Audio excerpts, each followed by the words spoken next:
हजरत शेख सादी अलैहि रहमान ने लिखा है, शुनीदम के दर्रोज़े उम्मीदो बीम, शुनीदम के दर्रोज़े उम्मीदो बीम, बदारा बनेगा बबख्शद करीम, बदारा बनेगा बबख्शद करीम।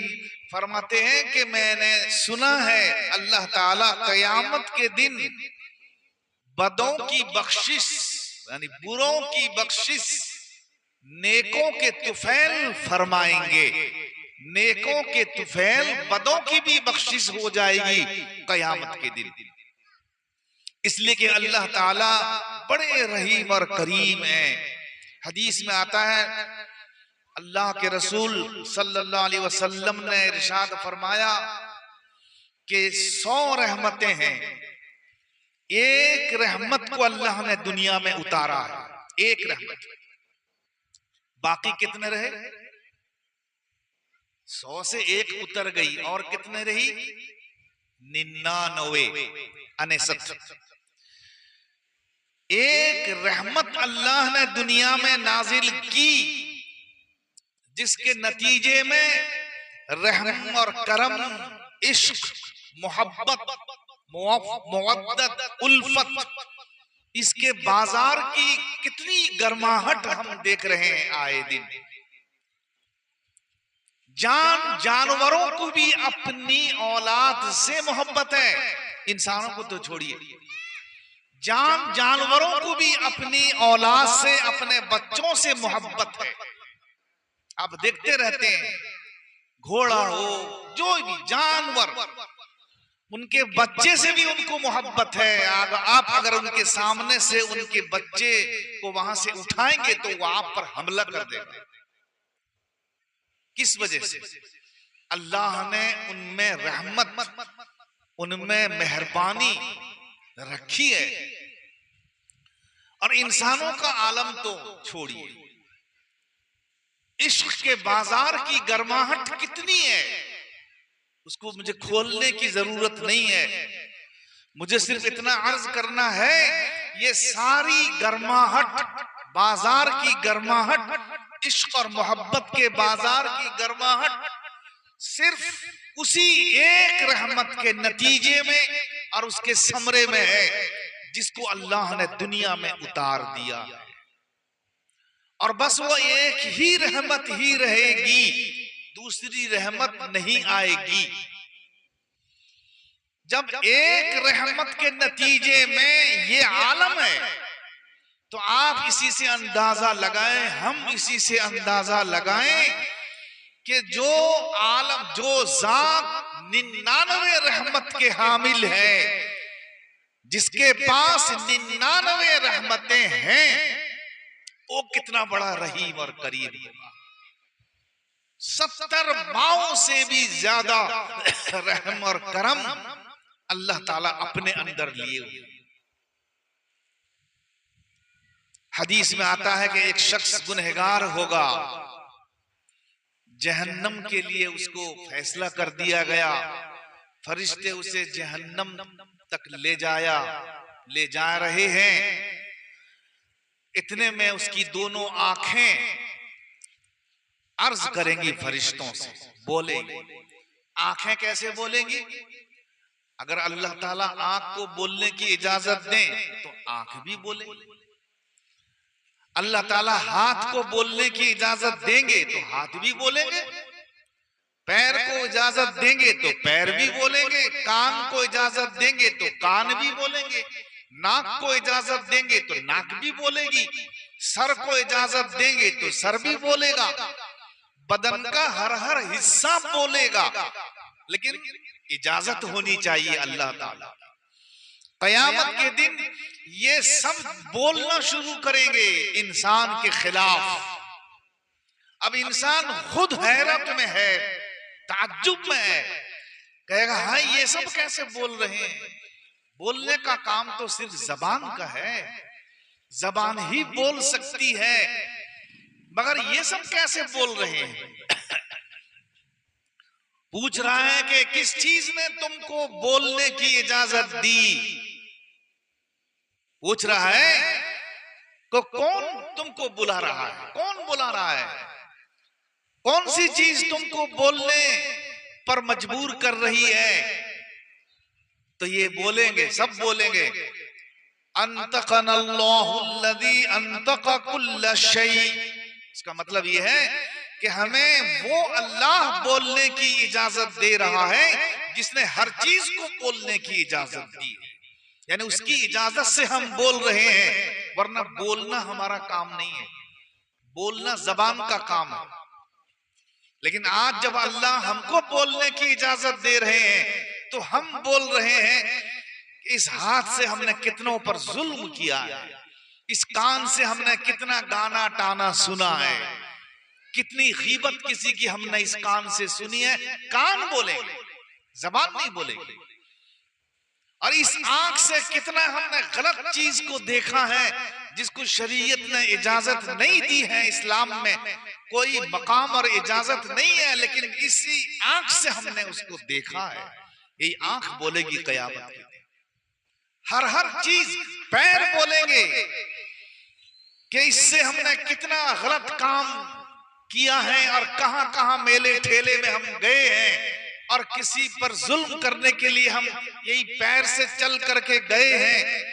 यानी नाजायज चीजों को करने के लिए हमने पैर का सहारा लिया, तो पैर बोलेंगे उस दिन, जिस दिन के अल्लाह ताला उनको बोलने की इजाजत देंगे। सूरह यासीन शरीफ में अल्लाह ताला ने इसका जिक्र भी फरमाया, अल-यौम नख्तिमु अला अफवाहिहिम, आज के दिन हम उनकी जबान पर मोहर लगा देंगे। अल्लाह फरमाते हैं अल-यौम नख्तिमु अला अफवाहिहिम व तुकल्लिमुना ऐदीहिम, और हमारे सामने उनके हाथ बोलेंगे और पैर बोलेंगे, व अर्जुलुहुम, उनके पैर बोलेंगे। क्या क्या? जो चीज उन्होंने किया था, कमाया था, अंजाम दिया था, सब बोलना शुरू कर देंगे और हम जबान पर मोहर लगा देंगे, जबान नहीं बोल सकेगी। तो अल्लाह ताला जिसको बोलने की इजाजत दे वो बोले। हर चीज अल्लाह के हुक्म के ताबे है, हर चीज। दरख्त का पत्ता भी अगर कोई गिर रहा है, आप यूं समझें, बल्कि हकीकत ये है कि वो पत्ता जो गिर रहा है अल्लाह ताला की इजाजत से गिर रहा है। अल्लाह की इजाजत नहीं होगी पत्ता नहीं गिरेगा। दरख्त के पत्ते पत्ते में भी अल्लाह ताला की जाते अक़दस की अलामत, पहचान मौजूद है। पत्ते पत्ते पे लिखा है खुदावंदी कुद्दूस का नाम, पत्ते पत्ते। दुनिया की हर चीज अल्लाह के हुक्म के मुताबिक कर रही है। अल्लाह ताला का हुक्म और अल्लाह ताला की इजाजत और उसका इज़्न, हर चीज अल्लाह ताला अपने इज़्न को उसके साथ शामिल फरमाया। अल्लाह ने अपने हुक्म को शामिल फरमाया। कोई भी चीज और कोई भी अम्र, कोई भी काम, कोई भी फेल अल्लाह के इज़्न और अल्लाह के हुक्म और अल्लाह की इजाजत के बगैर नहीं हो पाता। पत्ता भी गिरता है तो अल्लाह की इजाजत के साथ गिरता है। और अल्लाह वालों के लिए एक इबरत की निशानी होती है। अगर वो इबरत की निशानी और उसी की आंख से, नजर से देखना शुरू करेंगे तो पत्ते पत्ते में भी अल्लाह का जलवा उनको नजर आ जाएगा। आज हमें नजर नहीं आ रहा है, वजह इसकी ये है कि हमारी नजर में वो ताकत और कुव्वत नहीं है। इबरत की निगाह हमारे अंदर मौजूद नहीं है, बसीरत की निगाह हमारे अंदर नहीं है। बसारत अगरचे मौजूद है, बसारत से नहीं नजर आए, नजर आएगा तो बसीरत की निगाह से नजर आएगा।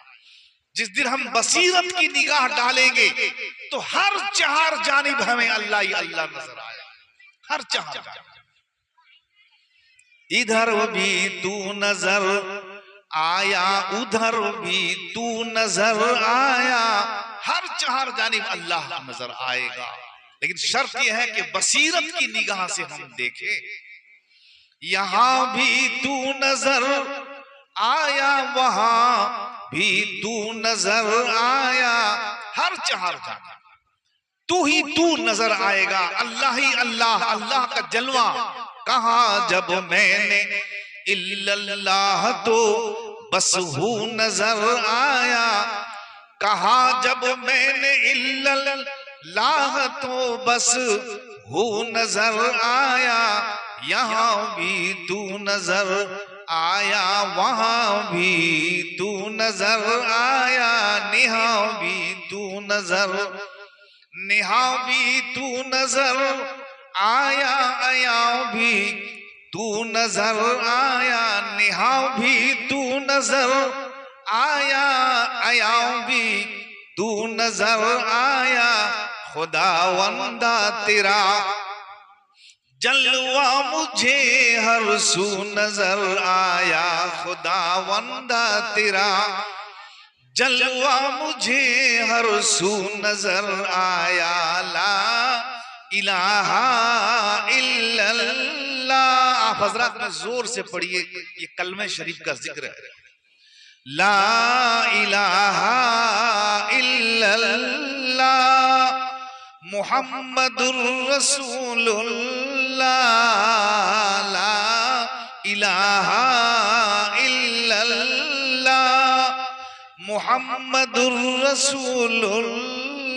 आया है मुसलमान तेरे लिए, फिर आज पयामे इल्लल्लाह, फिर आज तेरे खालिक ने तुझे भेजा है सलामे इल्लल्लाह, फिर आज तेरे खालिक ने तुझे भेजा है सलामे इल्लल्लाह।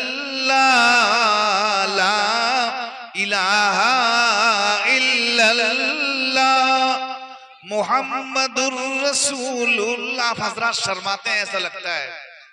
कलमा पढ़िए, फायदा है। ज्यादा मैं नहीं बोलता, फायदा है, पढ़िए, आदत रखिए। कलमा, दरूद, सलाम, ये सब पढ़ने की आदत बनाइए। कम से कम इधर उधर नहीं पढ़ते हैं तो इस महफिल में, जलसे में तो पढ़ लीजिए। इसलिए आप कलमा पढ़ें, वरना फिर बहुत परेशानी होगी आगे चलकर। कलमा पढ़ें। दौलत की नहीं ख्वाहिश मुझको, क्यों मांगो खुदा से मालो वो जर। दौलत की नहीं ख्वाहिश मुझको, क्यों मांगो खुदा से मालो वो जर। जाना है मुझे इस दुनिया से, मैं जाऊंगा आखिर क्या लेकर। जब जाने हजी हो तन से जुदा, और रूह मेरी आए लब पर। जब जाने हजी हो तन से जुदा, और रूह मेरी आए लब पर। अल्लाह करे आए उस दम होठों पे कलामे इल्लल्लाह। ला इलाहा इल्लल्लाह। जो कलमा नहीं पढ़ रहा है, अल्लाह ताला के यहाँ ये दरख्त और शजर सब गवाही देंगे कि उस मजलिस में फला आदमी कलमा नहीं पढ़ रहा था। जैसे ये गवाही देंगे कि कलमा पढ़ने वाले सब ये थे, ऐसे ये भी गवाही देंगे कि वो कलमा नहीं पढ़ रहा था। आप क्या चाहते हैं? गवाही देंगे। किस चीज की गवाही देंगे? कलमा पढ़ने की, न पढ़ने की? पढ़ने की। तो पढ़िए, ला इलाहा इल्लल्लाह मुहम्मदुर रसूलुल्लाह। ला इलाहा इल्लल्लाह। धनवान का धन क्या कहता है, मजदूर का तन क्या कहता है, क्या कहती है बस्ती गैरों की, और तेरा वतन क्या कहता है, पोशाक तेरी क्या कहती है, मुर्दों का कफन क्या कहता है। मैं तो ये समझता हूं कि सभी देते हैं पयामे इल्लल्लाह, ला इलाहा इल्लल्लाह मुहम्मदुर रसूलुल्लाह। सारी चीजें गवाही देंगी। आज जो यहां सुन रहे हैं वो इलेक्ट्रिक का पोल भी गवाही देगा, वो दरख्त नारियल का जो उसके बगल में है वो भी गवाही देगा, ये घर, खिड़की, ग्रिल, ये टेंट, ये टेबल, ये माइक, ये जग, ये गिलास सब गवाही देंगे। आप कहेंगे ये क्या नई बात हम सुन रहे हैं। नई बात नहीं है, पुरानी बात है। शजर वो हजर, दुनिया की सारी चीजें गवाही देंगी, जितनी भी चीजें तक वो आवाज पहुंचती होगी कलमे का, दरूद का, सब गवाही देंगे कि फला जगह पे ए अल्लाह तेरा नाम ले रहे थे, तेरे हबीब सल्लल्लाहु अलैहि वसल्लम का जिक्र कर रहे थे। शजर वो हजर भी गवाही देंगे। शजर किसे कहते हैं, हजर किसे कहते हैं? शजर कहते हैं दरख्त को, हजर कहते हैं बेजान पत्थरों को। दीवार, इलेक्ट्रिक का पोल अगर मैंने कह दिया क्या गलती किया। शजर वो हजर सब गवाही देंगे कयामत के दिन कि अल्लाह ताला तेरा जिक्र, तेरे हबीब सल्लल्लाहु अलैहि वसल्लम का जिक्र व अज़कार में मशगूल थे वो बंदे और नहीं कर रहे थे ये बंदे। इसलिए हम तमाम को जलसा जुलूस में जहां कहीं इसकी नौबत आए, हमको जिक्र व अज़कार में मशगूलियत अपने आप को रखनी चाहिए। ये इस्लाम का शेवा है और इस्लाम की शान है। एक मर्तबा नबी करीम सल्लल्लाहु अलैहि वसल्लम ने एक आयत शरीफा की तिलावत की और वो आयत शरीफा सजदे आयत वाली थी, यानी उस आयत के पढ़ लेने से सजदा लाजिम आ जाता है। आप जानते हैं कुरान पाक में 14 जगह ऐसी हैं जिनको पढ़ लेने से सजदा जरूरी हो जाता है, वाजिब हो जाता है। आदमी अपने पूरी उम्र, कभी भी पूरी उम्र में उसको सजदा करना जरूरी है। अगर आयत सजदा उसने पढ़ लिया, उस वक्त न करे लेकिन पूरी जिंदगी में कभी भी उसको सजदा करना पड़ेगा, इसलिए कि वो सजदा